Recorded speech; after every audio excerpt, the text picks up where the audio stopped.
দীর্ঘ প্রতীক্ষার অবসান ঘটিয়ে উত্তর ২৪ পরগনার বনগাঁ মহকুমার পেট্রাপোল সীমান্ত এলাকায় যশোহর রোডের ধারে অবস্থিত ঝুঁকিপূর্ণ ও মৃতপ্রায় শতাব্দী প্রাচীন গাছ কাটার কাজ সোমবার থেকে আনুষ্ঠানিকভাবে শুরু হয়েছে।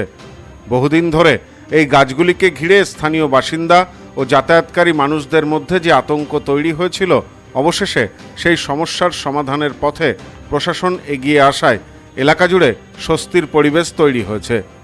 যশোহর রোড রাজ্যের অন্যতম ব্যস্ততম সড়ক। প্রতিদিন হাজার হাজার সাধারণ মানুষ, স্কুল কলেজ পড়ুয়া, যাত্রীবাহী বাস, পণ্যবাহী ট্রাক এবং বিভিন্ন যানবাহন এই পথ ধরে চলাচল করে। দীর্ঘদিন ধরে রাস্তার দুধারে থাকা বহু পুরনো শিরীষ গাছ সহ অন্যান্য গাছের মধ্যে বেশ কয়েকটি সম্পূর্ণ শুকিয়ে গেছে এবং অনেক গাছ অত্যন্ত ঝুঁকিপূর্ণ অবস্থায় দাঁড়িয়ে আছে। বর্ষাকাল বা ঝোড়ো হাওয়ায় বারবার সেই গাছের ডাল ভেঙে রাস্তায় পড়ার ঘটনা অতীতে একাধিকবার ঘটেছে। অতীতে একাধিক দুর্ঘটনার পাশাপাশি প্রাণহানির ঘটনাও ঘটেছে বলে স্থানীয়দের অভিযোগ। সম্প্রতি বনগাঁ শিকদারপল্লী এলাকায় একটি শুকনো গাছের ডাল ভেঙে পড়ে এক যুবকের মর্মান্তিক মৃত্যুর ঘটনায় ব্যাপক চাঞ্চল্য ছড়ায়। সেই ঘটনার পর মৃতের পরিবারের সাথে দেখা করেন রাজ্যের খাদ্যমন্ত্রী অশোক কীর্তনিয়া। তিনি দ্রুত ঝুঁকিপূর্ণ ও মৃত গাছ চিহ্নিত করে অপসারণের আশ্বাস দেন। প্রশাসনিক সূত্রে জানা গেছে, নির্ধারিত টেন্ডার প্রক্রিয়া সম্পন্ন হওয়ার পর সোমবার থেকে পেট্রাপোল থানার খলিতপুর এলাকা থেকে এই কর্মসূচির সূচনা হয়েছে। প্রাথমিক পর্যায়ে মোট ১১১টি ঝুঁকিপূর্ণ ও মৃতপ্রায় গাছ অপসারণের দায়িত্ব একটি সংস্থাকে দেওয়া হয়েছে। সংশ্লিষ্ট সংস্থার কর্ণধার শাহজাহান গাজী বলেন, আবহাওয়া অনুকূলে থাকলে আগামী ১ মাসের মধ্যেই নির্ধারিত সমস্ত গাছ কাটার কাজ শেষ করার লক্ষ্য নেওয়া হয়েছে। আমি বনগাঁ বর্ডার থেকে বারাসাত পর্যন্ত ১১১টা গাছের টেন্ডার পেয়েছি। আমার কাগজে সময় দিয়েছে ১ মাস। সেটা ২-৪ দিন বাড়তেও লাগতে পারে, আগেও হতে পারে। আজ থেকে শুরু হলো। এখন বর্ষার সময়, কোনোদিন কাজ হবে, কোনোদিন হবে না। কেন, লেবার নিয়ে তো কাজ। যশোর রোডে গাছ কাটার ক্ষেত্রে তো অনেক অসুবিধাও আছে, কারণ হ্যাঁ, অবশ্যই আছে। সব মেনটেনেন্স করেই তো আমাদের কাজটা করতে হবে না। এগুলো যেগুলো কাটা হবে পুরোটাই কাটা হচ্ছে গোড়া থেকে।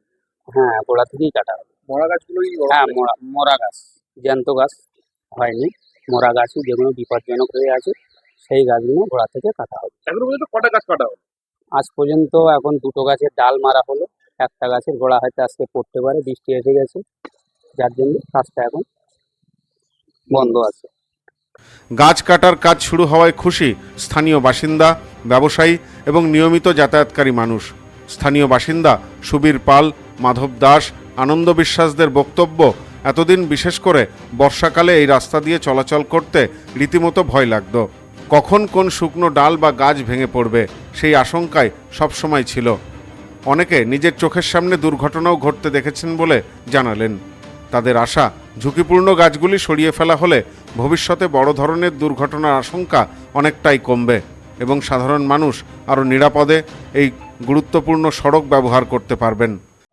দেখুন, আজকে আমরা এই দীর্ঘদিন আমরা এই যন্ত্রণার মধ্যে ভুগছি যে রাস্তা যশোর রোডের পাশে যে মৃতপ্রায় গাছগুলো মারাত্মকভাবে রয়েছে। এই ইদানিং অনেক মানুষের প্রাণহানি হয়েছে।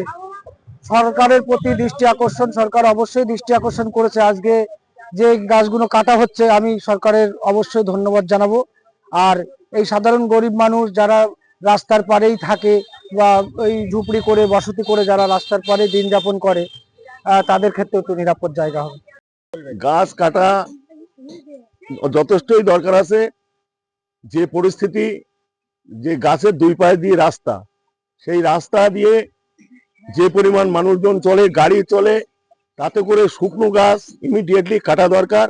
বর্ডার থেকে বনগাঁ পর্যন্ত জোড়া রাস্তা পর্যন্ত 2টো রাস্তা আসে, মাঝখান থেকে একটা লাইন গাছ আছে, তার মধ্যে যে পরিমাণ গাছ মারা গেছে সেই গাছগুলো ইমিডিয়েটলি পরিষ্কার করা দরকার। আমার তো মনে হয় যে ট্রেনের সাইডের পরিষ্কারের চেয়ে তো যশোর রোডের গাছ আগে পরিষ্কার করা দরকার। দুর্ঘটনা ঘটছে, মানুষ মারা যাচ্ছে এবং রাত বেড়া যে কখন কার দুর্ভাগ্য আসবে এটা বলা বাহুল্য। তাতে করে আমরা চাই, সাধারণ মানুষকে আমরা গাড়িওয়ালা চাই যে আমাদের গাড়ি ইতিমধ্যেও বিগত দিনেও গাড়ির হুডে এই শুকনো ডাল পড়ে কেবিন নষ্ট হয়েছে, ড্রাইভার ইনজুরি হয়েছে, ড্রাইভার হয়তো মারা যায়নি, কিন্তু অনেক বড় ক্ষতি হয়েছে। সেই পরিবারটা সারা জীবনের মতো পঙ্গু হয়ে গেছে। সে কারণে আমরা চাইছি গাছ দ্রুত কাটা হোক এবং জনসাধারণের মুক্তি দেওয়া হোক এই গাছের বিপদ থেকে। হ্যাঁ, আমরা খুশি, অবশ্যই গাছ কাটা হোক, গাছ দ্রুত কাটা হোক। এবং শুধু এটা নয়, বনগাঁ শহরে এবং বনগাঁর আশপাশ দিয়ে বনগাঁ মহকুমায় যে এরিয়াটা যশোর রোড রয়েছে, সেক্ষেত্রেও গাছ, যে শুকনো গাছ, অতি দ্রুত কাটা দরকার।